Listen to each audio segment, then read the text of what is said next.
Well, I have Henry Lepri in front of me, and he's agreed to answer a couple of the questions that I'm willing to ask. Here we are over at the Vigil, as you can see, and some of the questions that should be asked is, when exactly was it started? It started when the Vietnam veterans decided that they wanted to have their account for their missing in action over in Vietnam. Then it's other youth organizations picked it up along with us, and we started campaigning to Congress and give us answers on our POW MIAs in all wars.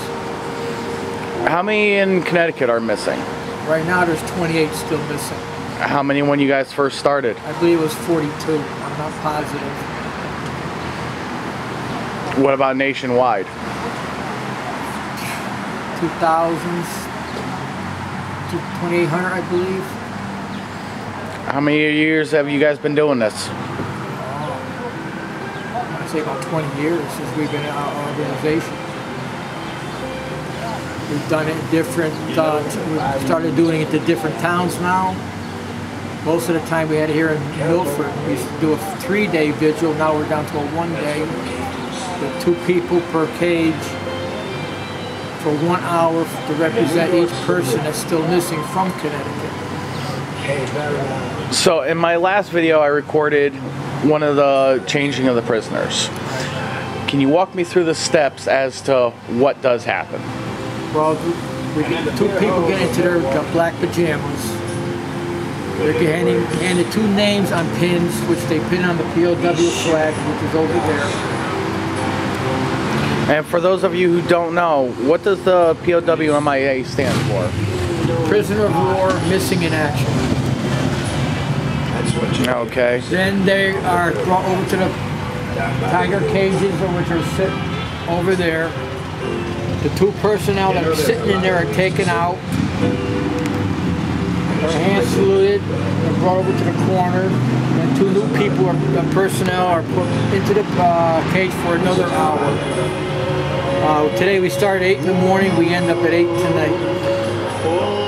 Is there any kind of size dimensions that must be maintained for the cages? Not really, they're usually 4x4, sometimes 3x3s. Sometimes they're set up like this right now to keep the sun off them because they're the older guys and everything else losing hair. Now with the crowd that we've seen back in 5 years ago to today, how much has it changed? Drastically.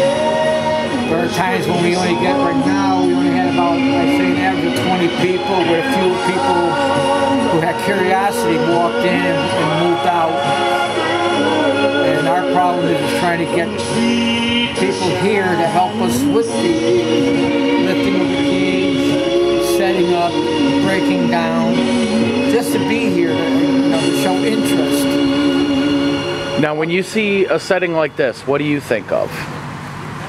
If I was just walking by, I would be curious too. I wouldn't stop in to see what's going on and find out for sure. And if I had children, I definitely would bring them in and let them know how veterans groups are trying to account for their families still missing over there.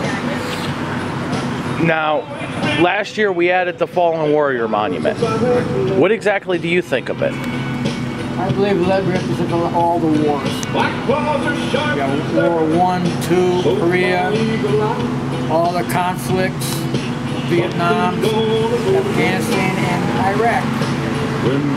All we can do is hope that our people come back safe. Now, you are a Vietnam vet, correct? Yes, I am. How long were you in the service for? 3 years. I went in 67 to 70. And I was in Vietnam in 69. Now, for the last question, is there anything else you'd like to add? Not at this time. I just hope the next year our vigil will be in Naugatuck, and hope we can have other people show up there to give us a hand and support us. That's what we're asking, especially the veterans out there. Well, I thank you very much for your time.